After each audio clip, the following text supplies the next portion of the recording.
ഇന്ന് നമുക്ക് ഒരു തക്കാളി ദോശ ഉണ്ടാക്കാം. 2 തക്കാളി മുറിച്ച് മിക്സിയിലേക്ക് ഇട്ട് കൊടുക്കാം. 1 കപ്പ് അരിപ്പൊടി, 1/2 കപ്പ് റവ, 1 ടേബിൾ സ്പൂൺ കടലപ്പൊടി, 3 വറ്റൽമുളക്, ഒരു ചെറിയ കഷ്ണം ഇഞ്ചി,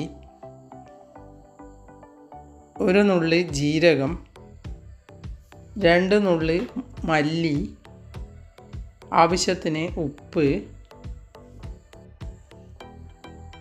അരയ്ക്കാൻ ആവശ്യമായ വെള്ളം ഇതൊഴിച്ച് നല്ലതുപോലെ അരച്ചെടുക്കാം. അരച്ചെടുത്ത ശേഷം ഈ രീതിയിൽ വെള്ളം വേണം.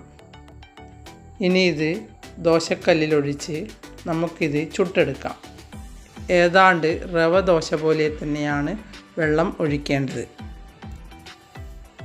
ഇത് നല്ല ക്രിസ്പിയായി തന്നെ കിട്ടും. ഇതിന് മുകളിൽ 1/2 ടീസ്പൂൺ പശുവിൻ നെയ്യോ വേറെ വല്ല ഓയിലോ ഒഴിച്ചു കൊടുക്കാം.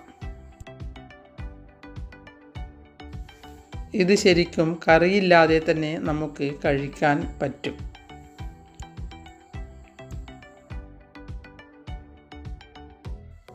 പെട്ടെന്ന് ഉണ്ടാക്കാൻ പറ്റും. പിന്നെ നല്ല ക്രിസ്പിയായി കിട്ടുകയും ചെയ്യും. ഇതിൻ്റെ സ്വാദ് എല്ലാവർക്കും ഇഷ്ടപ്പെടുകയും ചെയ്യും. നിങ്ങളിങ്ങനെ ദോശ ഉണ്ടാക്കിയിട്ടില്ലെങ്കിൽ ഒന്ന് തീർച്ചയായും ഉണ്ടാക്കി നോക്കണം. ദിവസവും മാറി മാറി ഓരോരോ തരത്തിൽ ഉണ്ടാക്കി നോക്കൂ. എൻ്റെ വീഡിയോ ഇഷ്ടപ്പെട്ടുവെങ്കിൽ ലൈക്ക് ചെയ്യാനും സബ്സ്ക്രൈബ് ചെയ്യാനും മറക്കരുത്.